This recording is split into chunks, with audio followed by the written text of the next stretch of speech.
اللهم صل على سيدنا محمد وعلى آل سيدنا محمد كما صليت على إبراهيم وعلى آل إبراهيم في العالمين إنك حميد مجيد.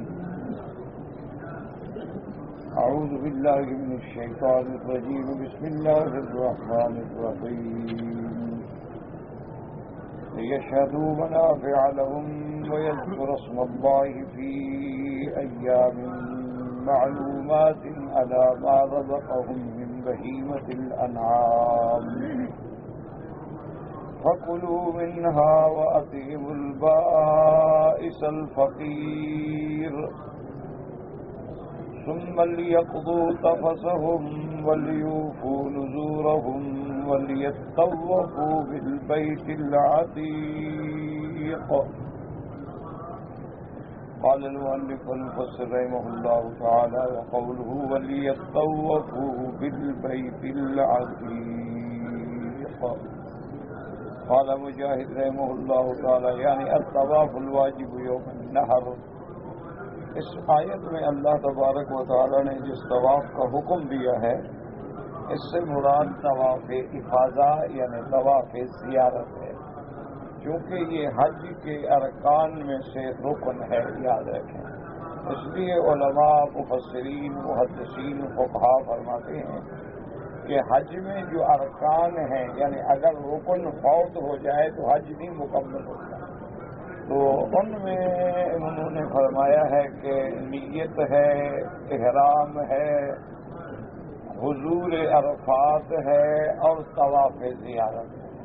تو طواف زیارت جو ہے بعض علماء مصطلحات میں اس کو واجب کہتے ہیں، لیکن بعض علماء اس کو رکن من ارکان الحج کہتے ہیں کہ حج کے ارکان میں سے رکن ہے اللہ کے گھر کا طواف کرنا.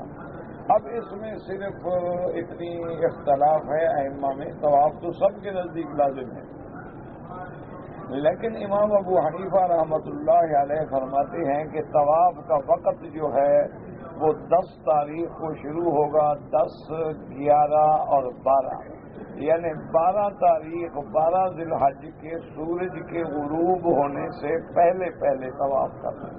اگر اس کے بعد طواف کرے گا طواف تو ٹھیک ہے، لیکن دم دینی ہو. یعنی امام ابو حنیفہ رحمۃ اللہ علیہ کے نزدیک یہ 3 دن ہیں کہ 10 کا سارا دن اور رات ساری، پھر 11، پھر رات ساری، پھر 12 کا دن.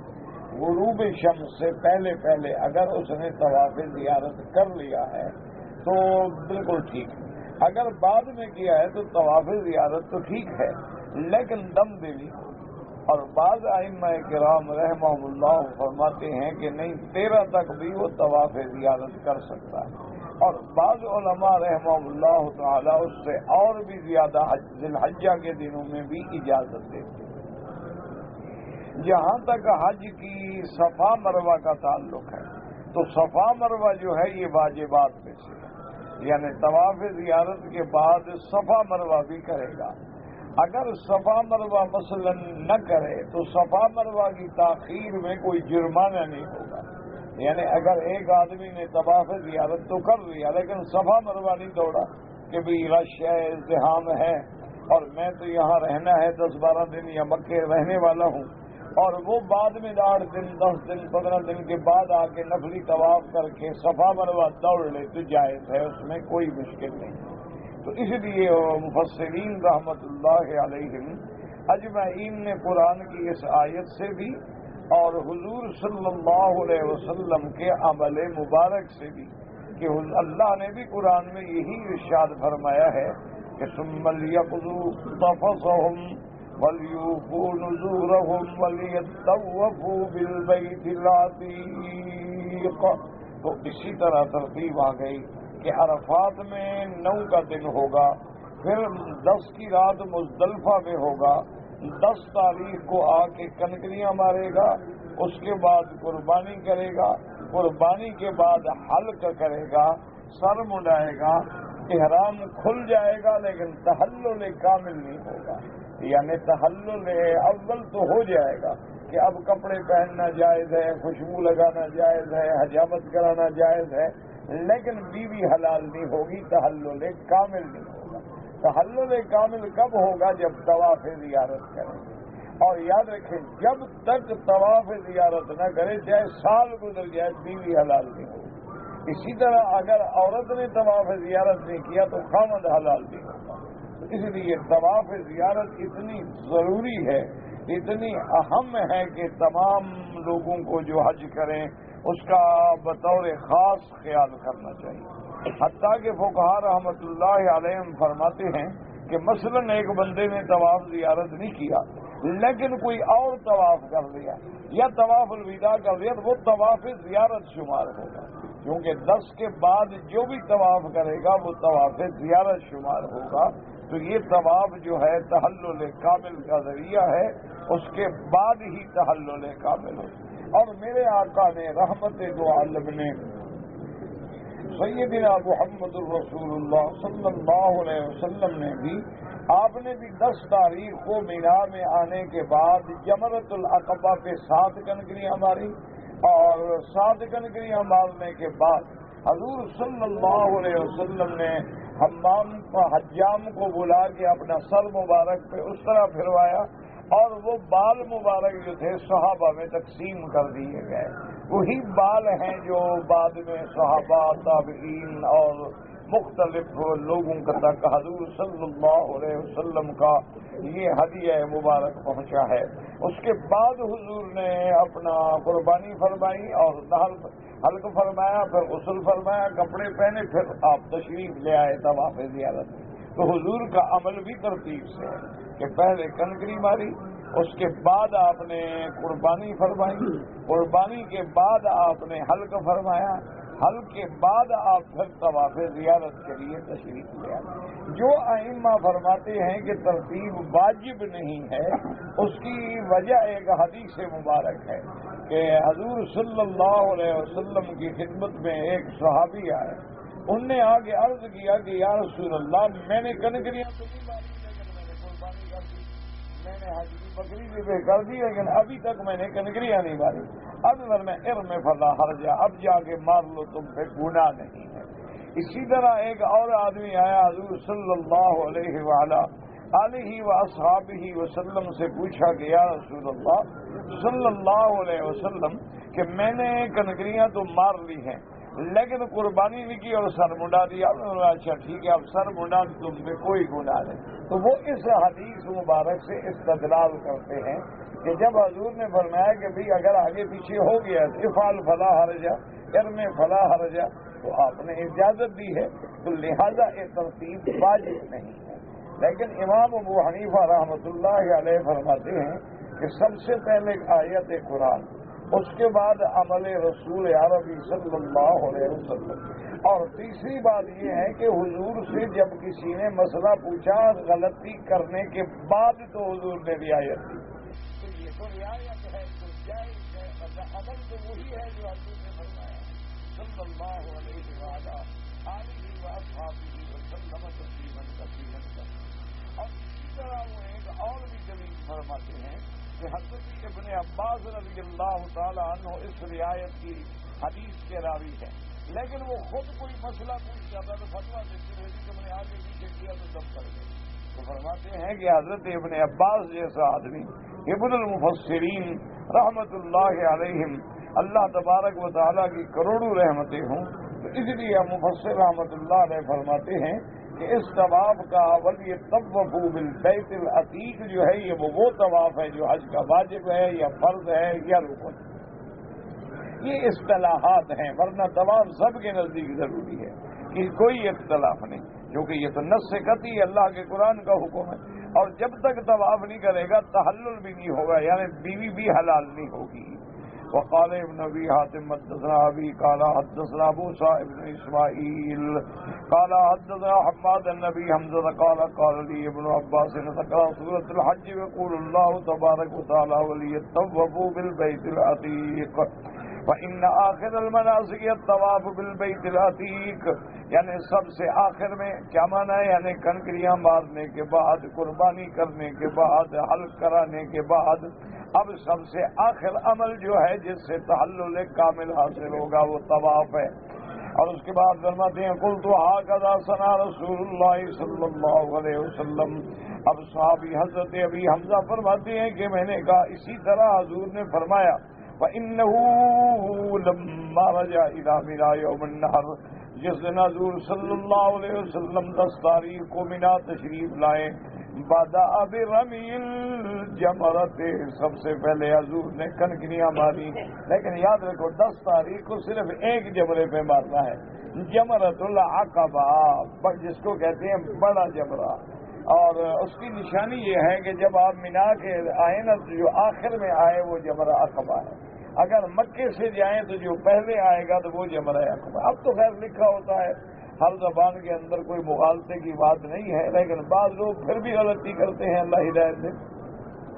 تو بہرحال اس دن صرف 7 کنکریاں مارنی ہیں اور وہ بھی جمرۃ العقبہ. حضور پاک صلی اللہ علیہ وسلم نے پہلا کام فرمایا بدأ برمی الجمرۃ فرماها بسبع صیات. 7 کنکریاں ماری. اور یاد رکھیں کنکریاں بڑی بھی نہ ہوں اور بالکل چھوٹی بھی نہ ہوں, بلکہ بڑے موٹے چنے کے برابر ہوں, تاکہ پہنچ بھی جائیں اور خدا نہ کرے کسی کو لگے تو نقصان بھی نہ ہو جائے, اور اتنی چھوٹی بھی نہ ہوں کہ پھینکیں اور پہنچے بھی نہیں. اس لیے آپ نے 7 کنکری ہماری. ثم نحر ہدیہ, پھر آپ نے قربانی فرمائی. اس کے بعد وہ حلق رأسہ, اور آپ نے اس کے بعد اپنے سر مبارک پہ اس طرح پھروایا. ثم افاض فطاف بالبیت, اس کے بعد آپ مکہ تشریف لائے اور طواف فرمایا اللہ کے گھر کا. وفی الصحیحین عن ابن عباس رضی اللہ تعالی عنہما انه قال امر الناس ان يكون اخر عهد بالبيت الطواف الا انه خفف عن المرأة الحائض. اور صحیحین میں حضرت ابن عباس سے یہ بھی روایت ہے کہ اب لوگوں کے لیے یہ ہے کہ جب مکے سے جانا چاہیں آخر عہدہم بالبیت, اس سے مراد طواف الوداع ہے کہ جب جانا ہے. اور طواف وداع کن لوگوں پہ ہے؟ جو باہر سے آتے ہیں. مکے والوں پہ طواف الوداع نہیں ہوتا, جدے والوں پر بھی طواف وداع نہیں ہوگا, لیکن طائف والوں پہ طواف وداع ہوگا چونکہ وہ میقات کے باہر سے آتے ہیں. مدینہ منورہ والوں پر طواف وداع ہوگا چونکہ وہ میقات کے باہر سے آتے ہیں. اسی طرح بدر والوں پہ طواف وداع ہوگا چونکہ وہ جوحفہ کے بعد سے آتے ہیں. تو معنی یہ ہوا کہ جو آفاقی ہے اس پہ طواف وداع واجب ہے, اور جو لوگ میقات کے اندر رہنے والے ہیں ان پہ طواف وداع واجب نہیں ہے. لیکن طواف زیارت اور طواف وداع میں فرق یہ ہے کہ اگر عورت کو حیض آ جائے تو طواف الوداع تو معاف ہے, لیکن طواف زیارت معاف نہیں ہوگا, وہ لازم اس کے لیے انتظار کرنا ہوگا. ہاں اگر ایک عورت ہے اور اس کو حیض آ گیا ہے یا کوئی شدید بیماری ہے تو اس میں گنجائش ہے, طواف الوداع میں گنجائش ہے, لیکن طواف زیارت میں کوئی گنجائش نہیں. وَلْيَطَّوَّفُوا بِالْبَيْتِ الْعَتِيقِ وَقَوْلُوا بِالْبَيْتِ الْعَتِيقِ فِيهِ مُسْتَدَلٌّ مَنْ ذَهَبَ إِلَىٰ أَنَّهُ يَجِبُ الطَّوَافَ مِنْ وَرَاءِ الْحِجْرِ لِأَنَّهُ مِنْ أَصْلِ الْبَيْتِ الَّذِي بَنَاهُ إِبْرَاهِيمُ عَلَيْهِ السَّلَامُ وَإِنْ كَانَتْ قُرَيْشٌ قَدْ أَخْرَجُوهُ مِنَ الْبَيْتِ حِينَ كَثُرَتْ بِهِمُ النَّفْقَةُ وَلِهَٰذَا طَافَ رَسُولُ اللَّهِ مِنْ وَرَاءِ الْحِجْرِ وَأَخْبَرَ أَنَّ الْحِجْرَ مِنَ الْبَيْتِ مِثْلُ مَكَانِ الشَّامِيِّ لِأَنَّهُ بَعْدَ مَا عَلَىٰ قَوَاعِدِ إِبْرَاهِيمَ الْعَتِيقَةِ. اب اللہ نے فرمایا وَلْيَطَّوَّفُوا بِالْبَيْتِ الْعَتِيقِ, اس سے علماء نے دلیل پکڑی ہے کہ طواف جب کرو تو حتیم کے باہر سے کرو گے, طواف حتیم کے اندر سے نہیں ہوگا. یعنی بعض لوگ اگر اندر سے چکر لگا لیں تو وہ چکر شمار ہی نہیں ہوگا. طواف تب ہوگا جب حتیم کے باہر سے. اس کی وجہ کیا ہے؟ مفسر فرماتا ہے کہ لأنہ من اصل البیت, کیونکہ حتیم کا جو حصہ ہے وہ دراصل کعبۃ اللہ کے اندر کا حصہ ہے. یہ تو چونکہ قریش کے پاس پیسہ کم ہو گیا تو انہوں نے کہا کہ حلال کا پیسے ختم ہو گئے تو کعبہ چھوٹا کر دو لیکن حرام کا پیسہ نہ لگاؤ. یعنی آپ اندازہ کریں, مشرک ہیں, مکے کے کافر ہیں, مشرکین ہیں, بت پرست ہیں, لات حب المنات کے پجاری ہیں, لیکن وہ بھی اللہ کے گھر میں حرام پیسہ لگانا نہیں چاہتے. اور ہمارے مسلمان سود کا پیسہ مسجد بنا رہے ہیں, بینک مسجد بنا رہے ہیں, انشورنس کمپنیاں مسجد بنا رہی ہیں. وَإِنَّا إِلَيْهِ رَاجِعُونَ. ایسی مساجد میں تو نماز پڑھنا بھی جائز نہیں ہے جو حرام کے پیسے سے بنائی ہے. یا جو لوگ ہوتے ہیں نا کہ بعد ہوگا زمین پڑی ہے کہ گورنمنٹ کی ہے مسجد بنا دو, گورنمنٹ کی ہے اجازت دو. یہ تھوڑا ہے کہ بغیر اجازت کے جو چاہے مسجد بنا دے. یا اسی طرح شاملات دے ہوتے ہیں, یعنی موضوع کی کچھ زمین بچی ہوتی ہے اس کو مسجد بنا دے. بالکل غلط بات. یعنی مسجد کی زمین نہ تو نہب میں نہ نصب میں نہ مال حرام میں, یعنی زبردستی بنائیں, بغیر اجازت بنائیں, کسی دوسرے کے ملک میں بنائیں, یا اس میں پیسہ حرام کا لگائیں تو نماز نہیں ہوگی. اس لیے ہمیشہ یاد رکھیں کہ جو لوگ سود کی کمائی سے, اب صاف بات ہے بینک ایک مسجد بنائے, بینک کے پاس کون سے حلال کے پیسے ہیں؟ بینک کو ایسے میں پاگل ہے کہ اپنے پیسے لگائیں گے مسجد میں.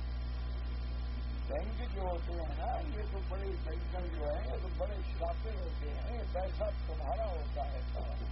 یہ تو اس کو کا ایک طریقہ کار ہے کہ بینک کھولنے کے لیے مثلاً انہوں نے کاروبار کرنا ہے 50 کروڑ سے, تو 25 کروڑ مانگ کے دوستوں سے ادھر سے اپنے شیئر ڈال دیں گے, گورنمنٹ سے 50 کروڑ منظور کروا لیں. جب وہ پیسے مل جائیں گے اپنے جو لگائے گے وہ اسی دن نکال لیں. وہ تو ایک دن بھی نہیں, وہ تو پھر دوسرے کام میں لگائیں گے, پاگل تھوڑے. اب پھر تمہارے پیسے سے کام چلتا ہے, پھر وہ سود در سود, اور اس کے بعد جناب ان کے سروس چارجز ہیں اور فلاں ہے اور فلاں. پھر بعض بزنس بھی کرتے ہیں, کاروبار بھی کرتے ہیں, بعض ایکسچینج میں شیئر خرید دیتے ہیں, بعض بڑے بڑے کھلاڑی بنا دیتے ہیں. تو ہر کسی کا ایک فن ہے, لیکن پیسہ تمہارا ہوتا ہے. ان کا اللہ کی رحمت سے ڈھیلا بھی نہیں ہوتا. ان نے جو لگایا ہے نا یہ پہلے دن نکل جاتا ہے. اِنَّا لِلَّهِ وَإِنَّا إِلَيْهِ رَاجِعُونَ. اسی طرح تمہارے ملک میں جتنا انڈسٹری بنتی ہیں نا, بڑے بڑے جتنا انڈسٹریاں ہیں, شوگر ملے ہیں, ٹیکسٹائل ملے ہیں, سیمنٹ کی, یہ سارا اللہ کی رحمت ہے. یہی طریقہ ہے کہ انہوں نے شو کرنا ہوتا ہے کہ جی ہم لگائیں گے 80 کروڑ سے لگے گی. ٹھیک ہے, میں نے کہا جی 25% اپنے دکھاؤ, باقی بینک لون دے گا, قرضہ دے گا. 25% وہ کیسے دکھائیں گے؟ زمین خریدی ہوگی نا مثلاً 2 کروڑ دکھائیں گے 10 کروڑ کی, اور جس دن لون منظور ہو جائے گا مشینری باہر سے منگوائیں گے 20 کروڑ کی لکھیں گے 40, اپنے 20 نہیں رکھ رہے ہیں. یہ تو ایسا عذاب ہے. اللہ نے جو حرام کیا تو وہ وجہ ہے کہ یہ لوگوں کے خون پینے کا ایک بہترین ذریعہ ہے کہ نہ کسی کو تھپڑ مارو, نہ گالی دو, لیکن خون نہ چھوڑ دو.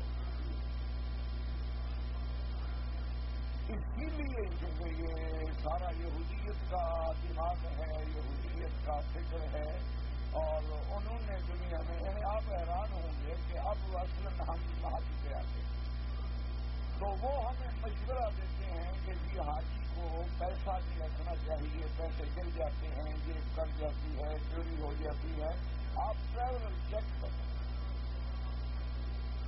اچھا, ایک تو جب ٹریولر چیک بنائیں گے اس کی بھی فیس کاٹیں گے.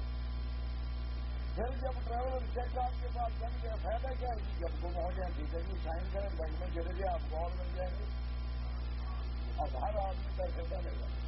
اچھا, اس میں آپ حیران ہوں گے کہ ہر سال میں صرف یہ ٹریولر چیک اور یہ جو انہوں نے بنائے ہیں کارڈ بنائے ہیں, سلور کارڈ ہے, یہ گولڈن کارڈ ہے, یہ جوبلی کارڈ ہے, یہ منی کارڈ ہے, یہ اسمارٹ کارڈ ہے, جس سے آپ بزنس کریں گے. پیسے ساتھ رکھنے کی ضرورت ہی کیا ہے, کارڈ دو اور پیمنٹ کر دو. صرف اس سے ان کو $18,000 کا فائدہ ہوتا ہے. کیوں, کوئی مر گیا, کسی کے گر گئے, اس نے مطالبہ ہی نہیں کیا, آج کیا میرے جیسے ہم پر دستخط کرنا نہیں جانتے, وہ گر گئے. اچھا, آدمی مر گیا, پوچھنے والا ہی کوئی نہیں. وہ سارے پیسے ان کے اکاؤنٹ میں پڑے رہتے ہیں اور وہ کروڑوں نہیں اربوں ہو جاتے ہیں. اچھا, اگر کسی نے مانگ لیا دے دیا, میرے پاس اگر 200 کروڑ ہے تو مانگنے والے نکلے ہیں 50 کروڑ کے لیے, دے دوں گا 150 کروڑ تو جلدی میرا بچا ہوا ہے, مجھے تمہارے پیسے دینے میں کیا تکلیف ہے. اچھا, اچھا جب بنائیں گے فیس لیں گے، جب آپ شاپنگ کریں گے اس میں بھی فیس لیں گے، جب آپ کو گم ہو گئے اور بنا کے دیں گے اس میں بھی فیس لیں گے، جب آپ واپس کریں گے اس میں بھی فیس لیں گے۔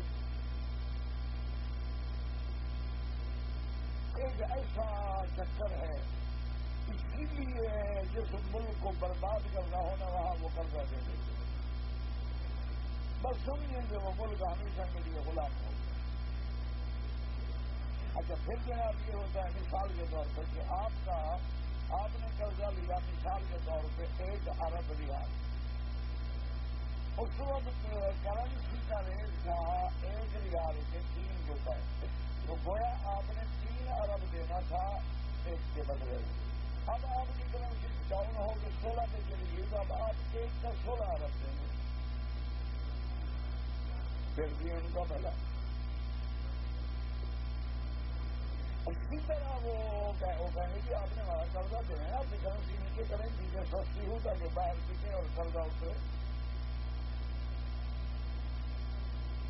نتیجہ وہ ریولیوشن ہوتے ہوتے ہوتے ہوتے ملک ختم بڑا مال۔ اب آپ کی حیثیت کیا ہے کہ آپ کا 100 جو ہے نا میرے خیال میں اب 1 روپے کے برابر بھی۔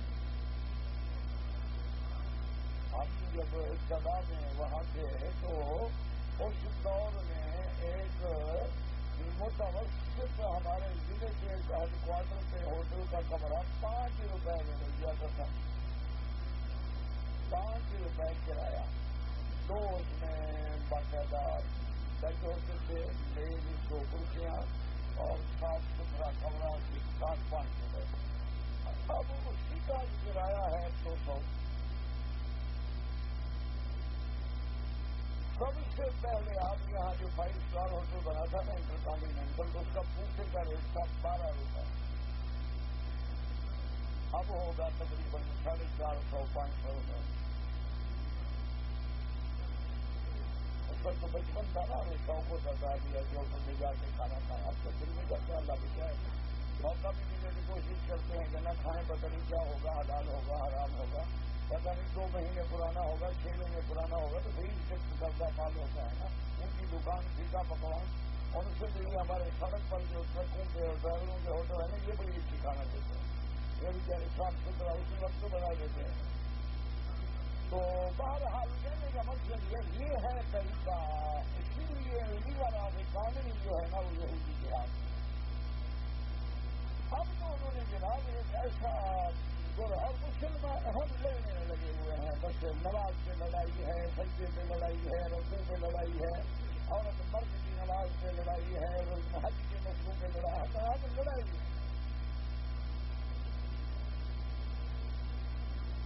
اب تو ان کا ایک بڑا بہترین طریقہ ہے، جس ملک کو مارنا ہونے کی صرف 2 بروکر آ کے اس ملک میں بیٹھ جاتے ہیں، 2 آدمی، وہ آ کے اس ملک میں جتنی غیر ملکی کرنسی پڑیا ڈالر ہے پاؤنڈ ہے سب خرید لیں گے، تمام جتنا بڑا ہے نا سارے کا سارا لے لیں گے۔ اچھا لے لیا 60 روپے پہ، 2 دن کے بعد اب آپ کو ضرورت ہے باہر کے ملکوں کو آپ نے کیسا دینا ہے، لین دین کرنے ہیں، آپ کا تو خریدے ہونے کا 70 میں خریدو،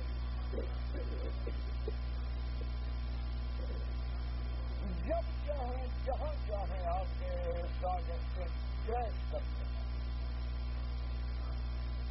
اور ہمیں فرصت بھی نہیں ہے لڑائی کے علاوہ، ہمیں موقع ہی نہیں ملتا، ہم تو جھگڑے سے پارے نہیں، ہماری جو نمازیں کی بندوق لے کے جب تک سپاہی کھڑا نہ ہو نماز نہیں ہوتی۔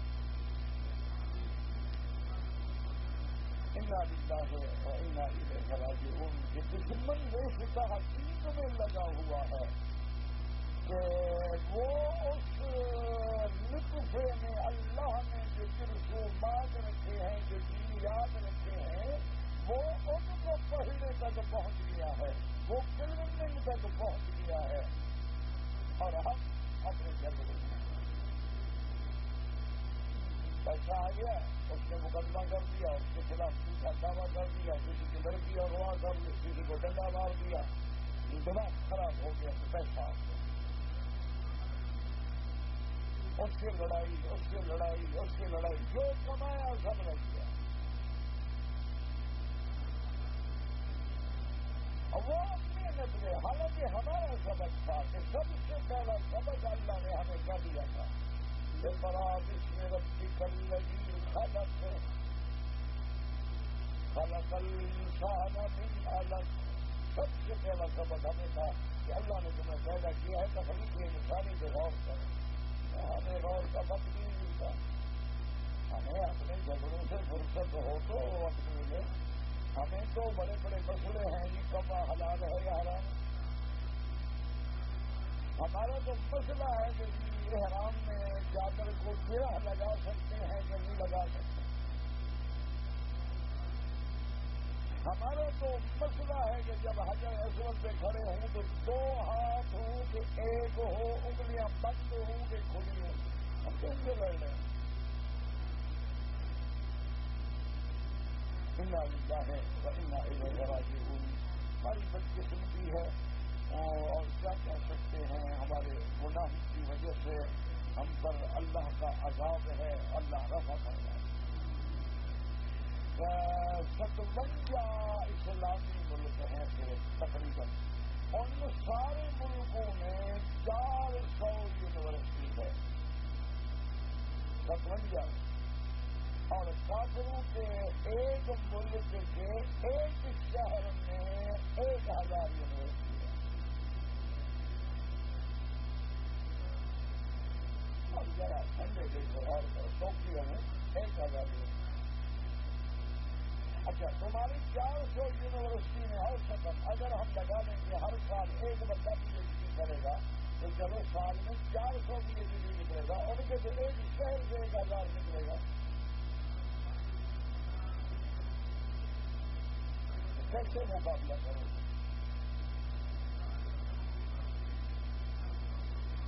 سارے مسلمان الٹے ہو گئے جناب. آج تک تم تو BBC نہیں بنا سکتے.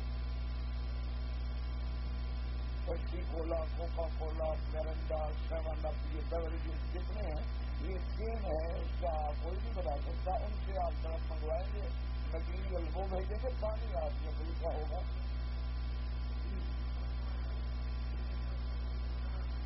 یعنی آپ جو مرغ یہاں کھاتے ہیں اس کو مسالہ واٹا وہ بھیجتے ہیں. یہودی بھیجتے ہیں وہ لگا کے ہم اسی کو بھولتے ہیں. اور انہوں نے جو ٹائم لکھا ہے نا ٹائمنگ 10 منٹ کے لیے مشین بند کرنی. ہم 11 بھی نہیں کر سکتے، 9 بھی نہیں کر سکتے. 10 منٹ کریں گے میں خراب ہو جاتا.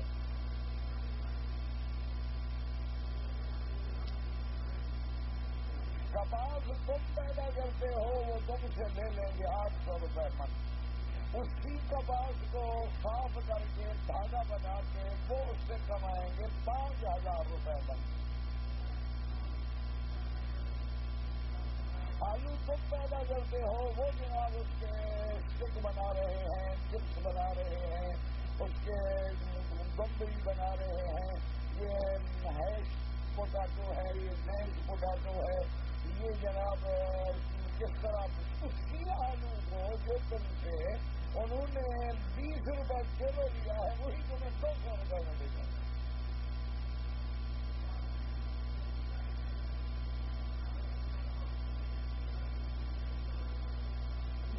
علم ہے نا، بات ہے علم کی. علم ہے، عقل ہے کیسے بنانا ہے، کیا کرنا ہے. تو دیکھو نا جب ایک فصل ہے، ایک کھیرا ہے، سلاد ہے، لیکن اگر سلیقہ والی عورت ہو یا سلیقے والا مویشی ہو اس کی تو ایسا خوبصورت کاٹ کے رکھے گا اپنا دل کرے گا کھانے کو. اور میرے جیسا بھی جہاز کے لوگوں کو بلوچ ہوگا کہ توڑو یار کرو جی کھاؤ یار نکلو ٹھیک ہے یار کھانا ہی ہے نا یار. ہمارے پیڑے کے کہیں فصل لیا جو آپ دھونا کس نے ہے اوپر کا چھلکا اتارا اور مارا اور میرا وہ ٹکڑے ہو گیا اسی کے ساتھ کھایا. شام تک گھنٹے کا کارنا ساتھ والا بیٹھے نہ ادھر والا بیٹھے تو بوئے آ رہی ہیں سامنے فصل کھایا. انا للہ و انا الیہ راجعون. اور ہم کیا کہہ سکتے ہیں باقی واپس قسم کی رونے کے کیا. جب تک علم نہیں حاصل کرو گے یہ بندوقوں سے مقابلہ کرنا تو جاہلوں کا کام ہے کہ جا کے بم رکھ دو اور گاڑی اڑا دو اور بس اڑا دو اور بے گناہوں کو مار ڈالو ان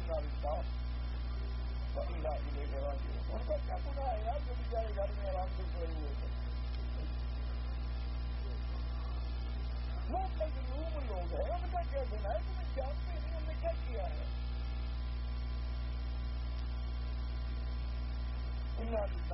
یاد رکھیں کہ علم کا مقابلہ علم سے ہو سکتا ہے جہل سے نہیں ہو سکتا. علم کے بغیر اب ہم اس دور میں آ گئے ہیں کہ علم کے بغیر تم ایک قدم نہیں چل سکتے.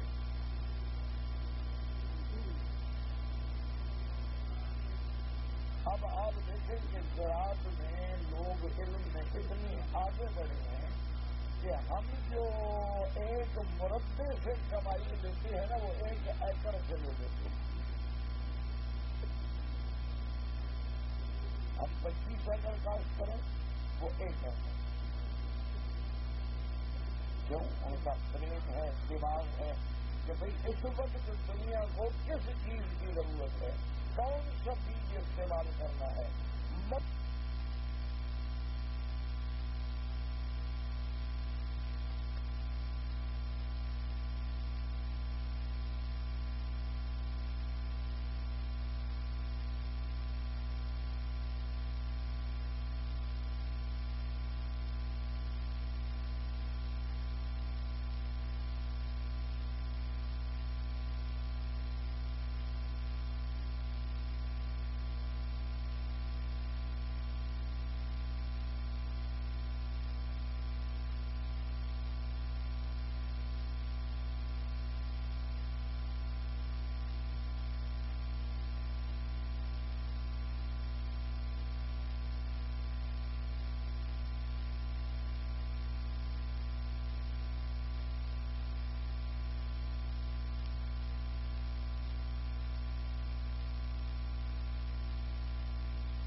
وہ پیداوار لیں گے جو تم ایک مربے سے نہیں لے سکتے.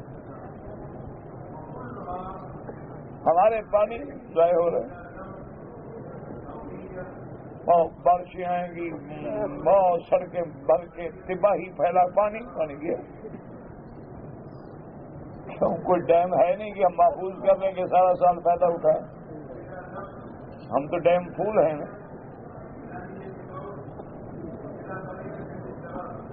اب اس کا رونے کے علاوہ کچھ بھی نہیں ہو سکتا میرا بھائی. بس دعا کرو، اور دعا بھی تو تب منظور ہونا جب اللہ میاں سے بنی ہوئی ہے. اس سے بھی تو بگاڑا ہوا ہے نا.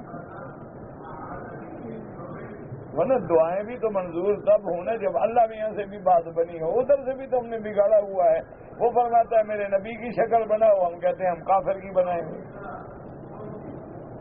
وہ کہتے ہیں پگڑی باندھو، ہم کہتے ہیں ٹائی لگائیں گے. وہ کہتا ہے مونچھیں منڈا، ہم کہتے ہیں داڑھی منڈائیں گے. وہ کہتا ہے گالی نہ دو، ہمیں مزہ ہی نہیں آتا. دوستی کیا ہوئی جب ایک دوسرے کو گالی نہ دیں. وہ حکم دیتا ہے نماز پڑھو، ہمیں وقت نہیں ملتا، کپڑے خراب ہوتے ہیں اکثر. تو اللہ سے بھی تو نہیں بنائی ہوئی، بنائی ہو تو بات مانی جائے. پھر اس کا علاج یہی ہے جو مار کھا رہے ہیں. جب تک مقدر ہے کھاتے رہیں گے. انتظار ہے، کہتے ہیں عیسیٰ علیہ السلام آئیں گے، بس وہی لڑیں گے. ہم کی چھٹی، ہمیں چھٹی ہے.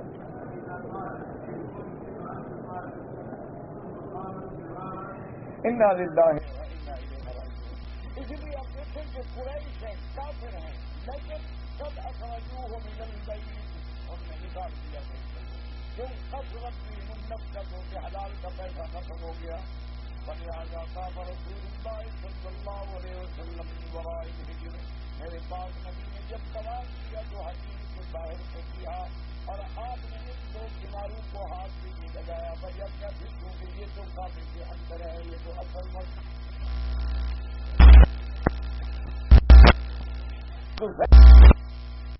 ہیں نا. لیکن یہ دونوں جو ہیں یہ تو اندر ہیں، 7 ہاتھ تک تو کعبے کا حصہ باہر ہے.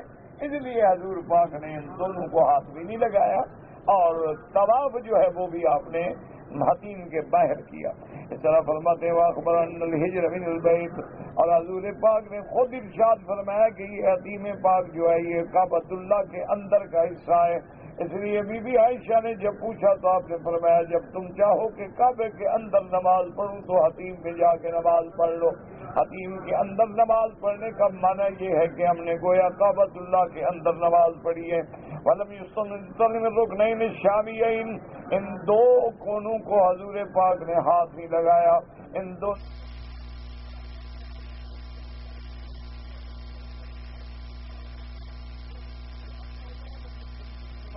قواعد ابراہیم العتیقہ، کیونکہ یہ دونوں کنارے جو ہیں یہ اس جگہ پہ نہیں ہیں جو اس کی اصل کعبۃ اللہ کی حد ہے، جو سیدنا ابراہیم علیہ السلام کی بنیاد تھی.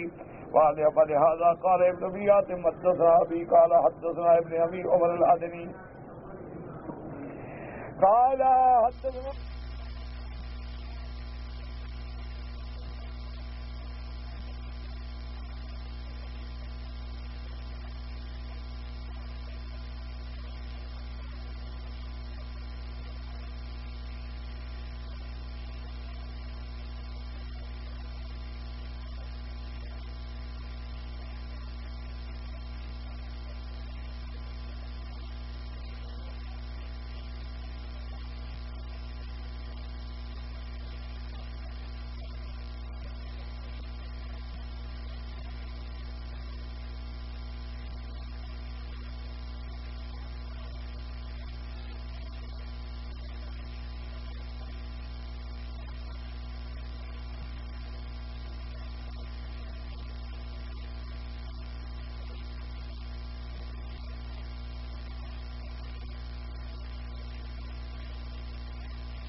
اللہ علیہ وسلم کی، ان سے آگے پوچھتے ہیں کہ بیٹی یہ بتاؤ کہ ایک عورت خامند سے کتنا عرصہ دور رہ سکتی ہے؟ یعنی اندازہ کریں حضرت عمر جیسا، اور شریعت کا مسئلہ ہے، بیٹی سے پوچھنے میں بھی شرم نہیں۔ ہم بیٹی کے ساتھ بیٹھ کے سیکسی فلم تو دیکھ لیں گے لیکن مسئلہ نہیں پوچھیں گے، دیکھو جی بڑی صاحب شرم کی بات ہے، کیا ایک کو بات کرنے کی ہے؟ حضرت بی بی اب دیکھیں نا، آگے بھی تو بنت خطاب ہے نا، حضرت عمر کی بیٹی ہے، زوجہ محمد مصطفیٰ ہے، تو بی بی حفصہ نے فرمایا کہ ابا جان آپ نے قرآن نہیں پڑھا؟ حضرت عمر تو ہل گئے۔ یہ تھا اس وقت عورتوں کی نظر اللہ کے قرآن پر۔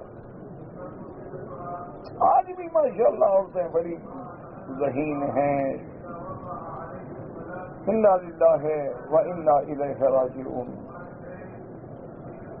تو حضرت عمر نے فرمایا بی بی بیٹی قرآن میں، فرمایا ہاں قرآن میں ہے نا؟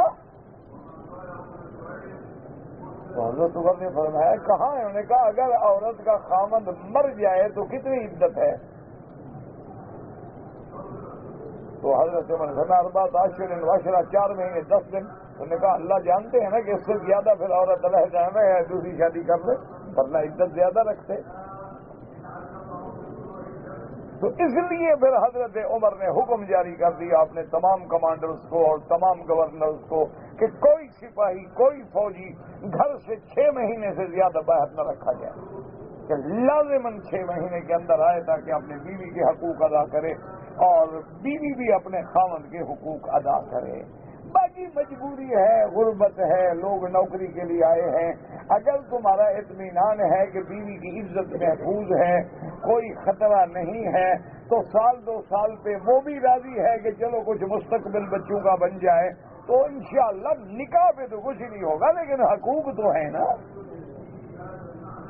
تمہاری آنکھوں پہ 4 نمبر کی اینک لگی ہوئی ہے، گھٹنے جواب دے گئے ہیں، عورت نظریں تو دیکھتے ہو تو عورت کا تقاضا نہیں کرتا ہے۔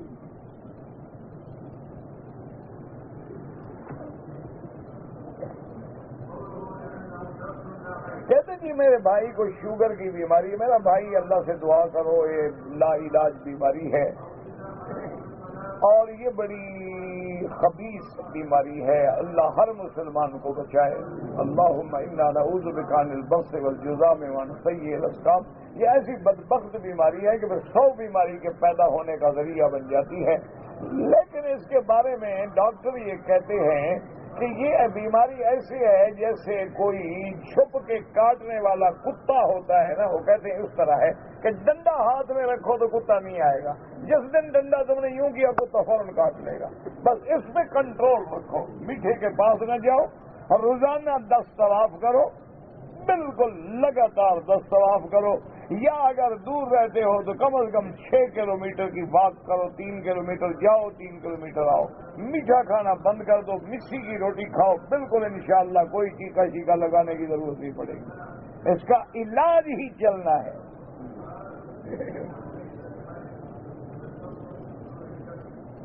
کہتے جی کہ وضو کی حالت میں اگر بیوی کو کسی نے ہاتھ لگایا وضو نہیں ٹوٹتا، لیکن ہاتھ نیک نیتی سے لگائے،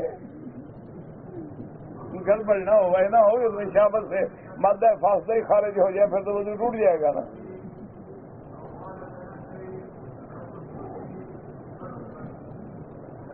میں انڈیا سے براستہ کراچی آنا چاہتا ہوں PIA سے عمرے کے لیے، تو آپ کراچی سے احرام باندھ لیں، جہاز میں باندھ لیں، جب جہاز کے پہنچنے میں 2 گھنٹے باقی ہوں جہاز میں بیٹھے بیٹھے باندھ لیں۔ کرنا کیا ہے؟ چادر ہی باندھنی ہے نا، اور کیا کر رہے ہیں؟ چادر باندھ لو، ایک چادر اوپر ڈال لو، نماز پڑھنے کی ضرورت ہے نا وضو کی، لبیک اللہ لبیک لبیک لا شریک لک لبیک، بس کوئی مشکل نہیں، شریعت تو آسان ہے لیکن مسئلہ تو پوچھو نا۔ اچھا اگر فرض محال چادر نہ ہو، یہ توپ ہے نا، اس کو چادر کی طرح باندھ لو، ٹھیک، کوئی مسئلہ۔ کوئی جی وضو کی تکلیف ہوتی ہے، کرو ہی نہیں جی، نماز کی جگہ نہیں ملتی 2 رکعت پڑھو ہی نہیں، کوئی ضروری نہیں، بس وہیں بیٹھے بیٹھے لبیک اللہم لبیک لبیک لا شریک لک لبیک اور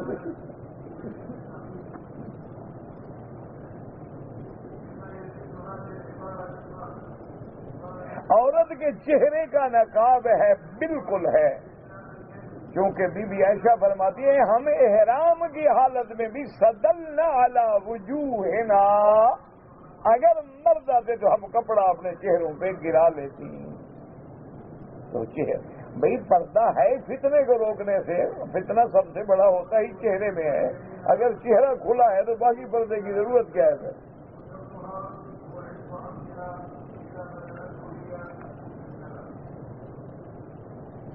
ایک وکیل ہے جو کہتا ہے کہ داڑھی سنت نہیں ہے، اس کو کہو تم مقدمے لڑو، داڑھی کا کیس نہ لڑو، یہ قرآن و سنت کا مسئلہ ہے، تمہاری پی ایل ڈی سے تعلق نہیں رکھتا، یہ لارڈ میکالا کا قانون نہیں ہے کہ جسے تم پڑھ کے منشیاتیاں کر سکو گے، یہ نبی کا حکم ہے، حضور نے فرمایا ہے کہ اعف اللحا وقص الشوارب، امر ہے محمد مصطفیٰ کا۔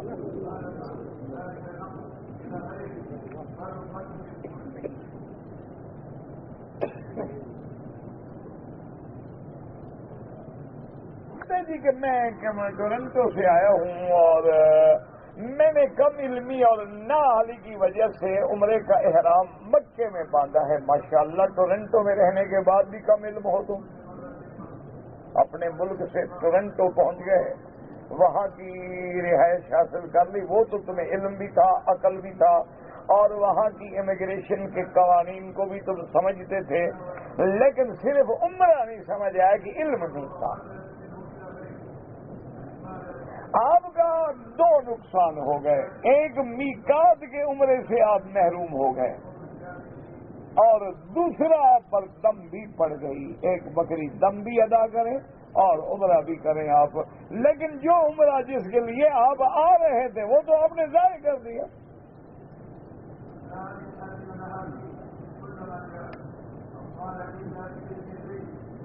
کہتے جی کہ غیر اسلامی ملکوں میں اگر کوئی مزدوری کرے، پیسہ کمائے، کاروبار کرے، میرا بھائی سب سے پہلی بات تو یہ ہے کہ کفار کے ملکوں میں رہنا درست نہیں ہے، حضور پاک نے منع فرمایا۔ کیوں؟ لازمی بات ہے کہ ماحول کا اثر ہوگا، ہم تو ان کو مسلمان شاید نہ بنا سکیں لیکن وہ ہمیں بے دین ضرور بنا دیں گے۔ جس ملک کا یہ عالم ہو، کل میں پڑھ رہا تھا انگلینڈ کا، 1 سال میں 1 ملین لڑکی بغیر نکاح کے حاملہ ہوئی،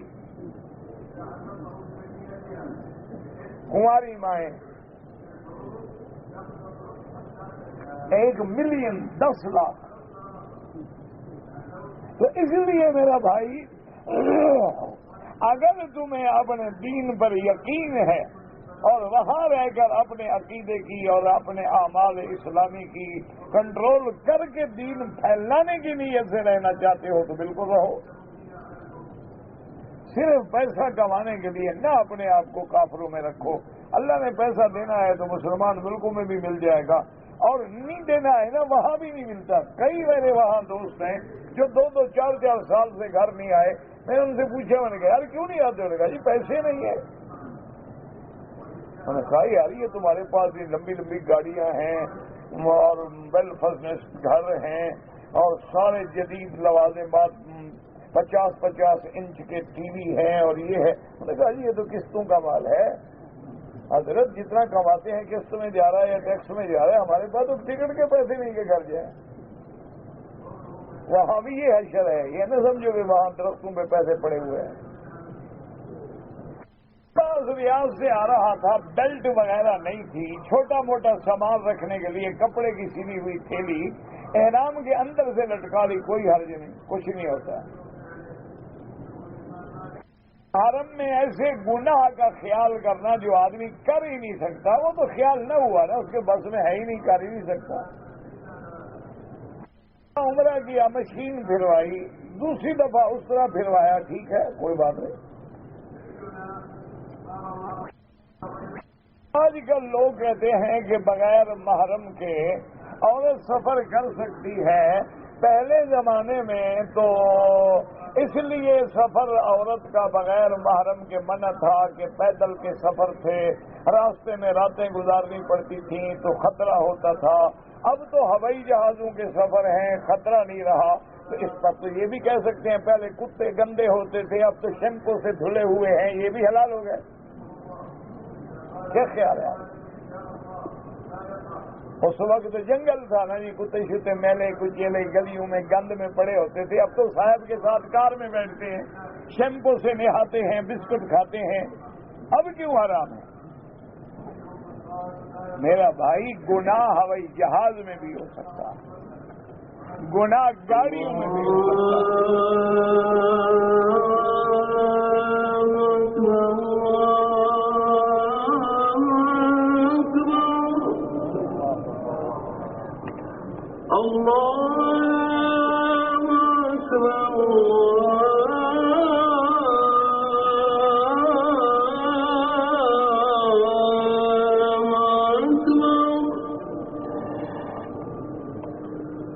أشهد أن لا